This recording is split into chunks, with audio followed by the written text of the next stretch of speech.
What's up, superstars? Ever since we did our test comparison video last month on 7 heat presses that we got from Amazon for under $300, we have a lot of interest in this HTVRont heat press. So this did not win our challenge last month, but again, a lot of people were interested about this heat press, mainly because it had an automatic function that makes it a lot easier to use when pressing your designs. So we wanted to go ahead and reach out to HTVRont again.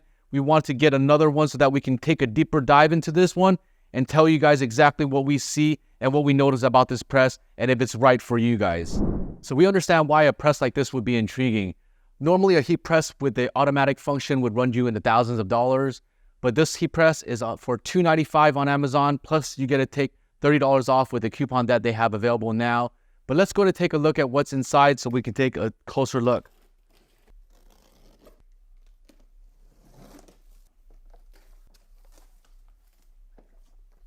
We got your instructions, 15 by 15 with your buttons. We've got a Teflon sheet that's included. And I believe there's 2 different colors here. Or 2 different colors available. We have the white one that's here.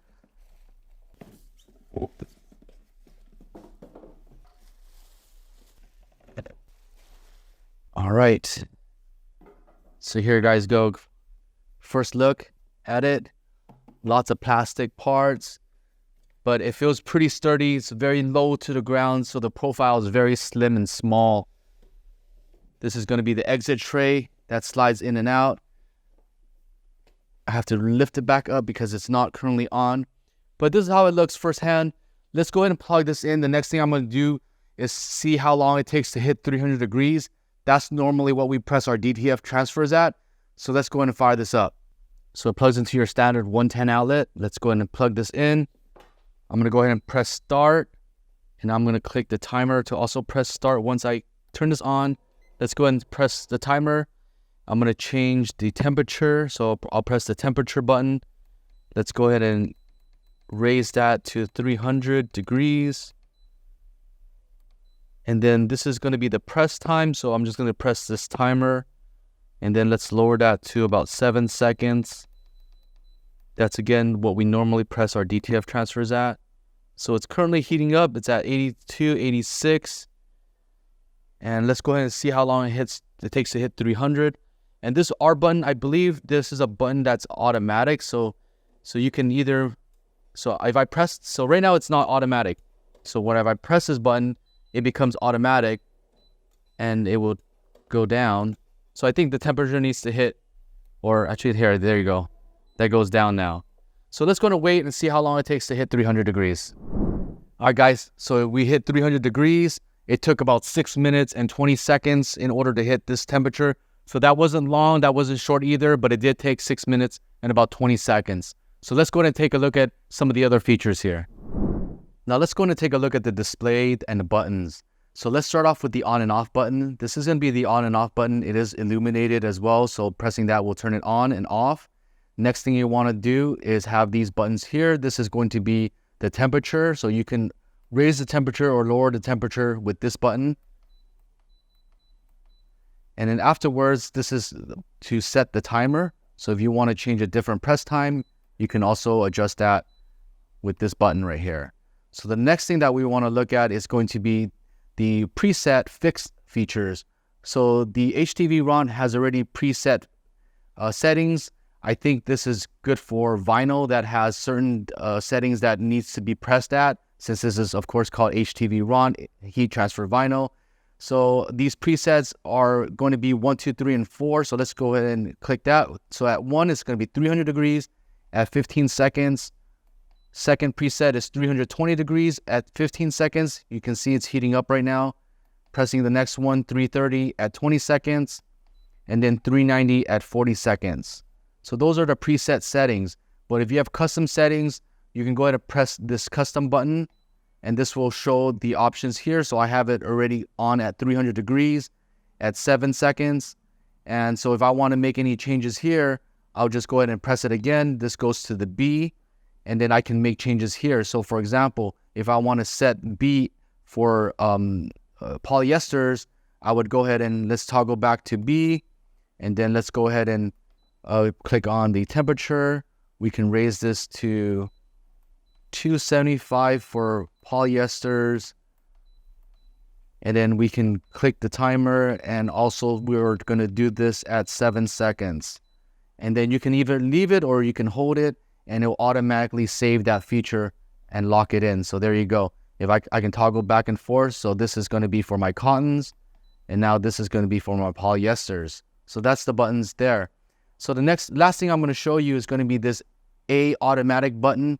I'm going to show you the features and what this does. So let's go ahead and pull out a bit. And then you can go ahead and click the A button. So that turns automatic. So as soon as this closes, this will automatically should press. And it'll count down 5, 4, 3, 2, and 1, and it'll automatically open. And then you can slide out the tray. So if I click this off and turn that mode off, I can also close this, and now you have a safer mode that it will wait for you to trigger this R button when you're ready to press. So those two are the automatic functions. They're both automatic, but one closes for you, one you need to press the button in order for it to work. Now we got an infrared gun. Let's go ahead and test out the temperature around the heat press to see how even and regulated it is. So I've got my tray pulled out. I'm going to go ahead and start with this corner here. I'm going to try to line up the 2 laser dots. So I'm getting a 288 right there. And towards the middle, I'm going to get a 250. And then on this corner here, I'm going to get a 280. The center, I'm getting about 273. On this corner, I am getting 260. And as I get closer, I'm getting about 260 as well. So that's the temperature I'm getting in this corner. Let's go ahead and test out this other side. I'm getting 293 on this corner. And then the middle from this angle, I'm getting about 275, 289,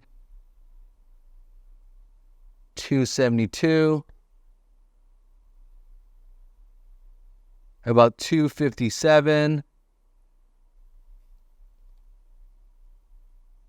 about 240, 246 in that back corner. So guys, so far, the temperature hasn't hit the 300 mark. It's a little bit on the low end. You may have to raise the temperature to compensate for that temperature. So let's get some measurements for this heat press. It looks very low profile, very slim, and the height is very short. So let's go ahead and take a look at what we're working with here. So overall, it's going to be a 15.5 wide. And then we'll go from the handle all the way to the back of the unit so that you know how much space you need. And we have about 21.5 inches in length. And we've got a height of just about 11 inches in height. So very slim and low profile. Now let's go. This is advertised as a 15 by 15 heat press. Let's go ahead and measure the heating element to see if that's actually the case. A lot of times they're inconsistent. So from this corner to this corner, I'm actually getting about a 14 3/4. So it's not quite 15 inches, 14 3/4. And then I'm going to get a distance of about 14 3/4 as well. So guys, not quite 15 by 15, a little bit smaller in space. So you definitely want to consider that and keep that in mind.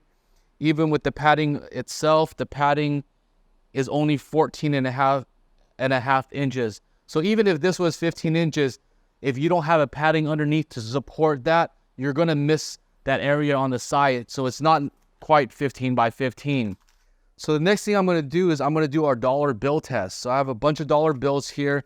And what's the reason for these dollar bills is because we are not testing the pressure, the overall pressure this unit has, but we're testing out the pressure consistencies between the sides, because a lot of heat presses are weak in certain areas. So we want to see if the pressure is going to be solid all around, and we also want to see if it's going to be weak all around, because unfortunately this heat press does not have an adjustable setting for you to increase or decrease.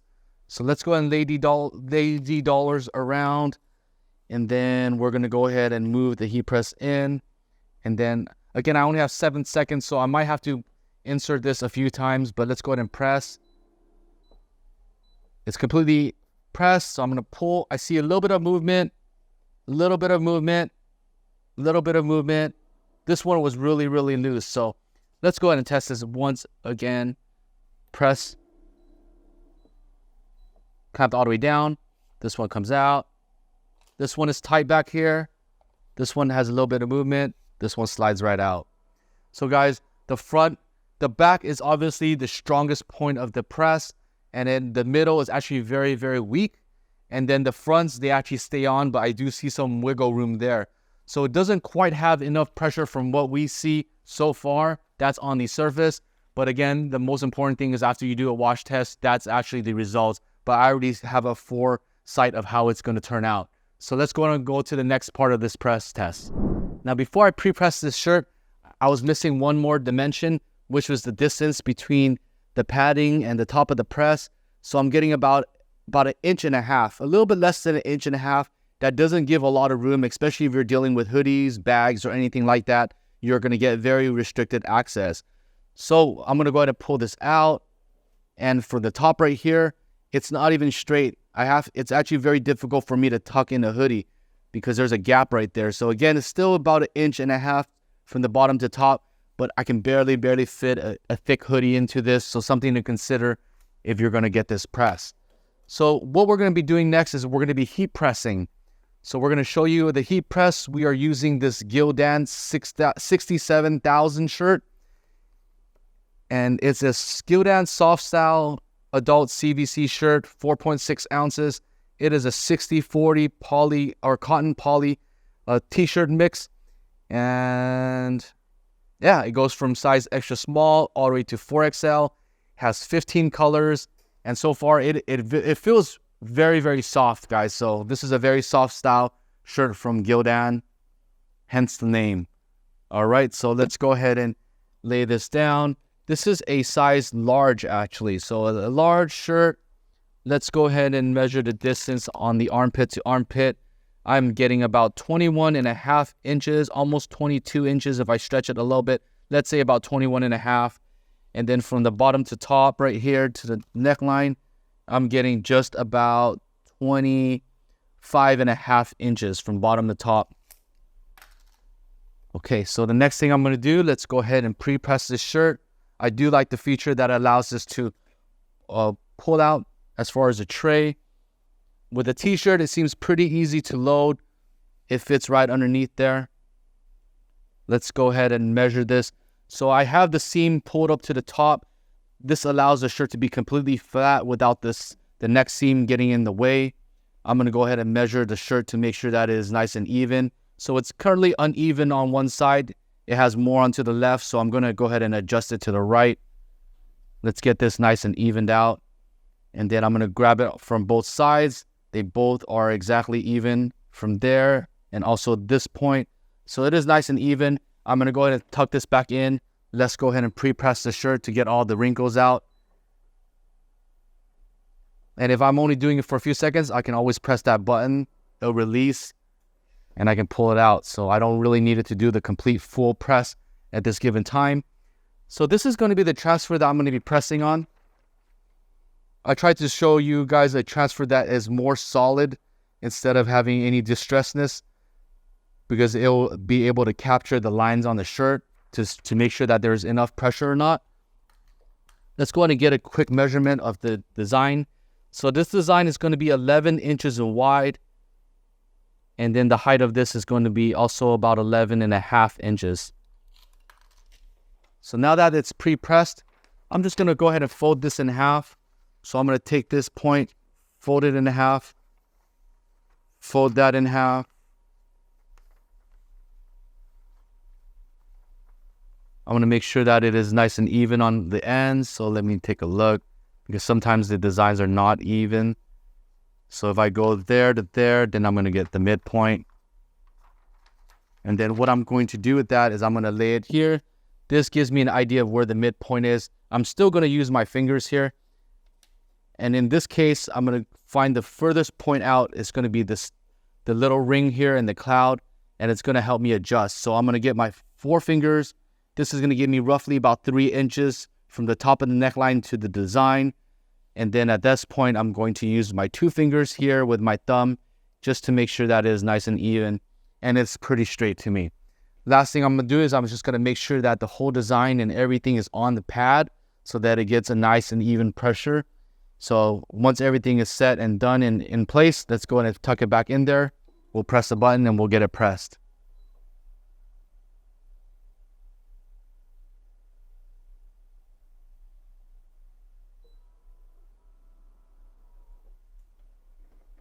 Okay, it's nice and pressed down. Let's go ahead and let this cool down so that we can peel and then we can take a look at the shirt. So now that it's cooled down a bit, I'm going to go ahead and peel the transfer. So keep in mind, just for a rule of thumb, this area has very small details and lines.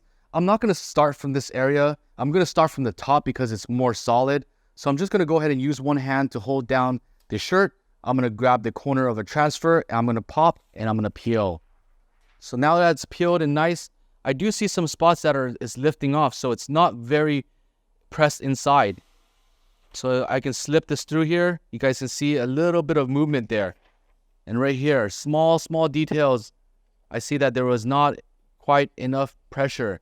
But let's go ahead and turn this around. I'm going to give it a second press before I fiddle with it some more. So this is the second press.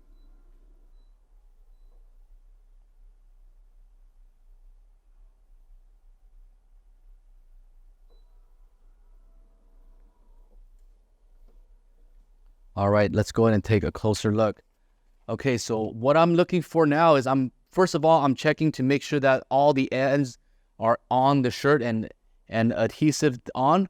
So everything is intact. It is on there. But if you take a closer look at the t-shirt, I am not able to see any visible lines that run through the shirt. So the visible lines are important because this is how the pattern of the t-shirt is made, is so that somebody can stretch and put on the t-shirt and it's stretchy from left to right. This allows the shirt to stretch. And if the transfer is not embedded hard enough into the t-shirt, these lines are not visible. There's going to be small micro pockets of air in between the press. And what happens is once you wash the t-shirt is going to naturally shrink, and it's going to cause the transfer to also pull back with it because there's nothing for it to stick on. So this right away, what I'm seeing here is it's not quite enough pressure for DTF transfers. It may work for vinyl, that may be fine here, but for DTF transfers, we are printing ink onto a film, and you want that ink to be pressed onto the t-shirt so that it lasts for a very long time. Again, what's going to happen here is you're going to see some premature wrinkling. It's going to take in more than you actually want it.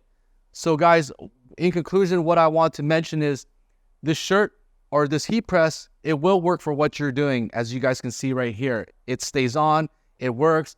This is probably good for one-time event t-shirts like promotional tees. If you're going to a convention, you're doing a grand opening, you're doing a bachelor party, bachelorette party, even if you're doing a canopy or a canvas bag, anything that's a one-time use item, this is going to work for that. But as far as longevity, selling a t-shirt, representing your brand and things like that, it's just not enough pressure. Also, if you're doing a sample run for a customer, this is also going to work. But as soon as you wash this and it starts to get any type of shrinkage, you will see premature wrinkling, which we personally do not advise selling because we stand behind our product and we want to make sure that it is done right. And unfortunately, this heat press, as nice and convenient as it is, it just doesn't have enough pressure. So guys, just keep that in mind when you're looking to get this heat press. There's just so many things that you can do with it. Again, I think this works really great for bags. So what I'm going to show you next is going to be using this on a tote or canvas bag. So let's go ahead and grab this bag here. This is from Liberty Bags. It's a 100% polyester drawstring bag. This goes on back like that. So what I'm going to do is show you how to press one of our designs onto this bag. And again, the bag is great because you're not going to have to wash this. You don't really need to worry about it coming on and off. I'm going to go ahead and get the straps and make sure that the drawstring is above and not on the press. And since this is very wrinkled, I don't want to press on top of this surface. So first thing I'm going to do is I do need to lower the temperature. So let's go ahead and lower the temperature. I have this preset earlier for polyesters, so it's going to go ahead and click to that setting, polyester setting. We are lucky because our transfers don't need to get pressed that long. There are transfers out there that take 30 to 40 seconds for it to be on the shirt or on the bag, and that might cause some scorching. Because ours is only 7 seconds, that's very, very minimal time. I can just go ahead and press this for 7 seconds to pre-press everything. So I'm just gonna put our Teflon sheet over it, and I'm just gonna go ahead and press to get the wrinkles out.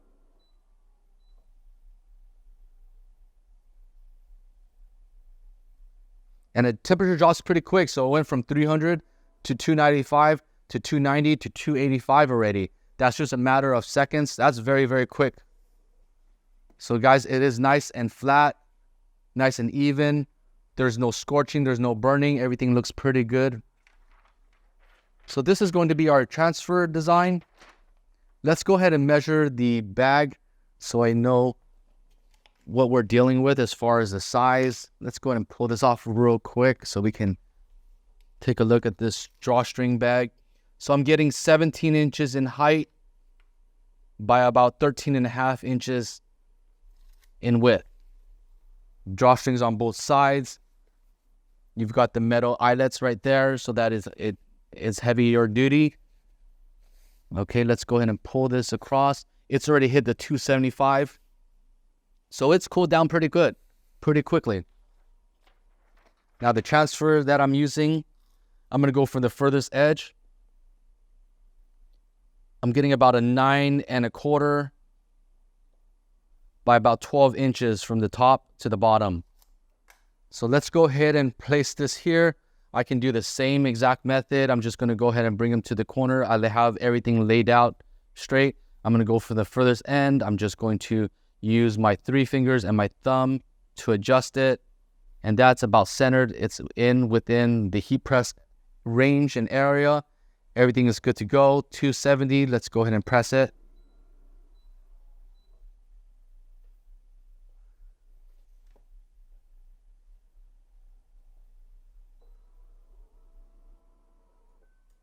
All right. And personally for me, since I knew this heat press does not have a lot of pressure, I'm going to use a microfiber cloth to help me glide the transfer through. This is just an extra way to help make sure that the transfer is nice, flattened, and it'll help it transfer a lot better. Most of the time you don't need this, but if you don't have enough pressure, this is a tip that will help you out. All right, let's go ahead and peel the transfer. One hand holding it down, one hand grabbing the transfer. Peel. All right, everything transferred through right away. Let me go ahead and lay this down again. We'll go ahead and do a second press.